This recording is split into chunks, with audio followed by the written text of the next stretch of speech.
I was born in a small Hungarian town called Pécs.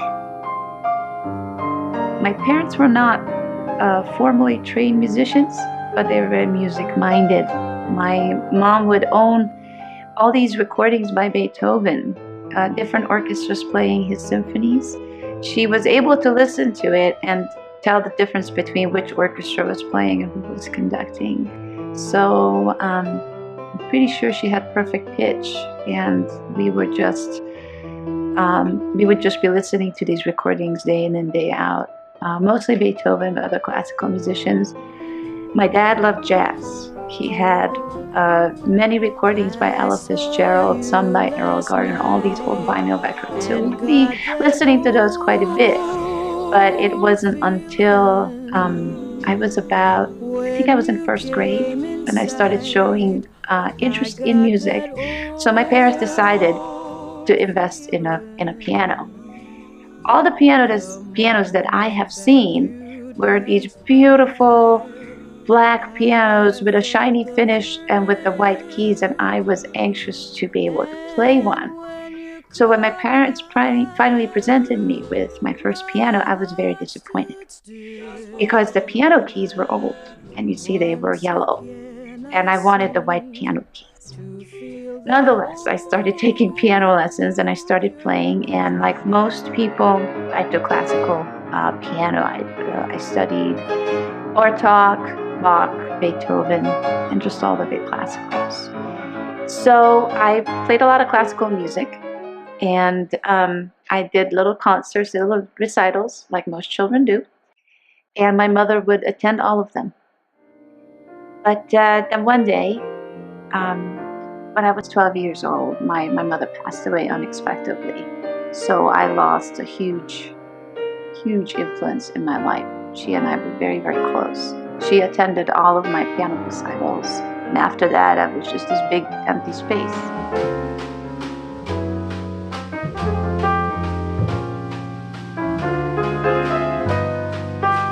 One day, I was first year of high school, was having kind of a hard time. I came home and I decided that I was just gonna play.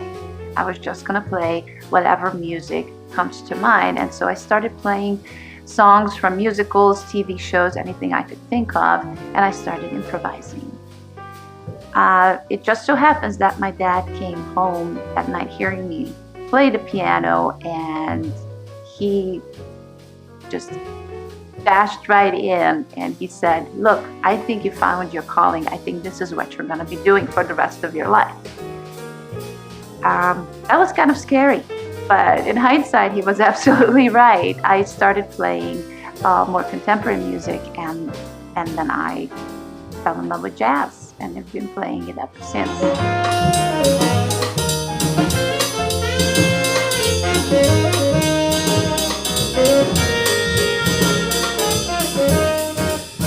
So I continued my studies, and while I was in high school, I was taking some classes at the Franz Liszt Music Academy in Budapest.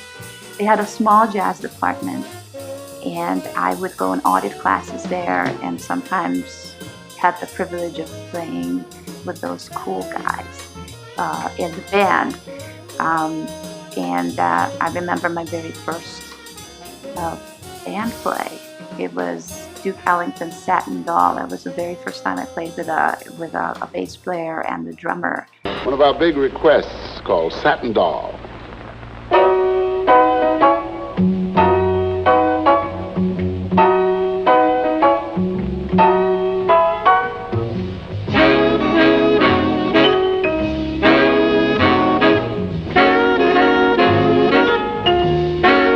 It was fantastic.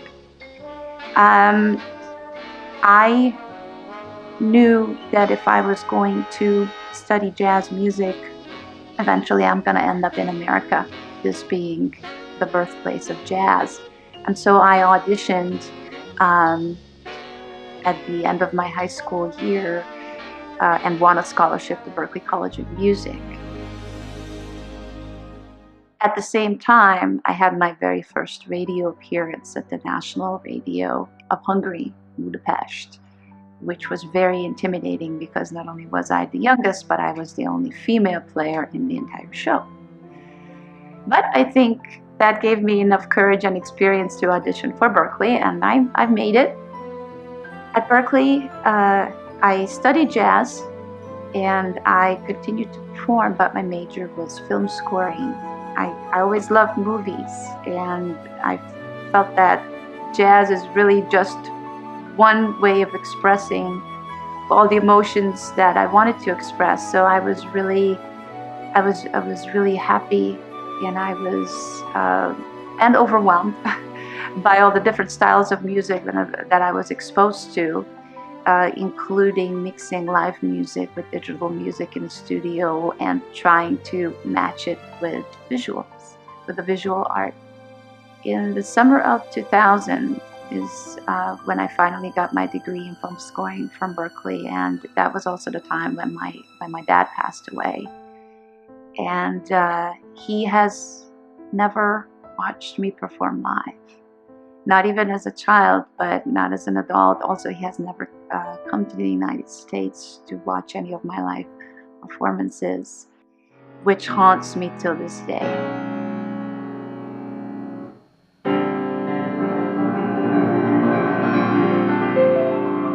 And every time I play, hope he's listening. Him and my mom. After graduating, I moved to California, where I got my master's degree in jazz performance, which was wonderful because I was no longer in culture shock. I was able to focus on the right stuff. I was able to focus on the music as a performance art and also music as a business. And I've met some wonderful people, like the trio I play with these days, and we play a variety of stuff.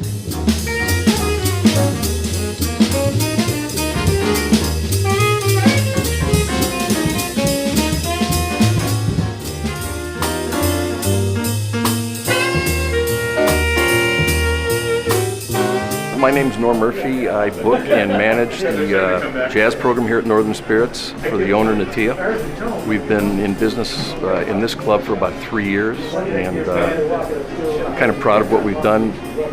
The only jazz club in North County, and I think we're doing quite well. And I'm fortunate to have people like Reka, who I've met about 1.5 years ago. She's a wonderful player. She's a real professional, and she always comes up with a super performance, so we're just proud to have her in our rotation here at the club.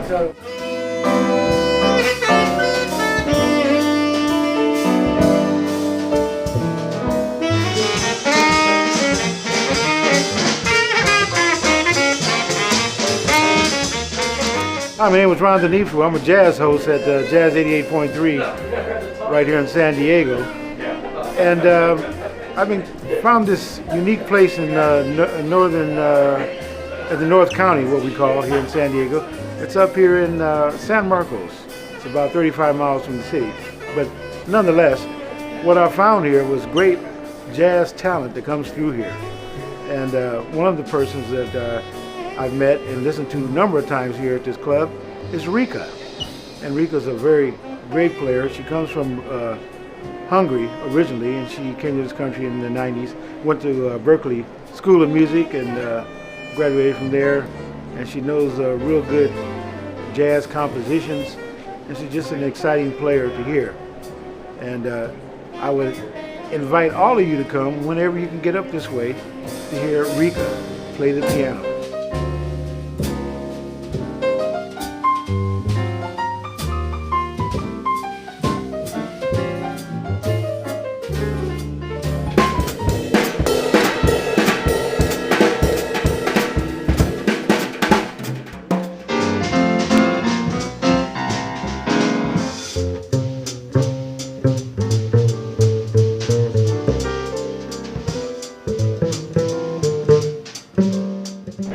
Hi, my name is Livia Soboklimovitsky. I'm the founder of Moshul Group, and it's a privilege for us to have Reka Parker playing in our corporate events. And I'm also president of the American-Hungarian Chamber of Commerce, where Reka and her group is coming to our corporate events all over nationwide in the United States. I wish her good luck, and I'm really proud of her being Hungarian and making successes in the United States.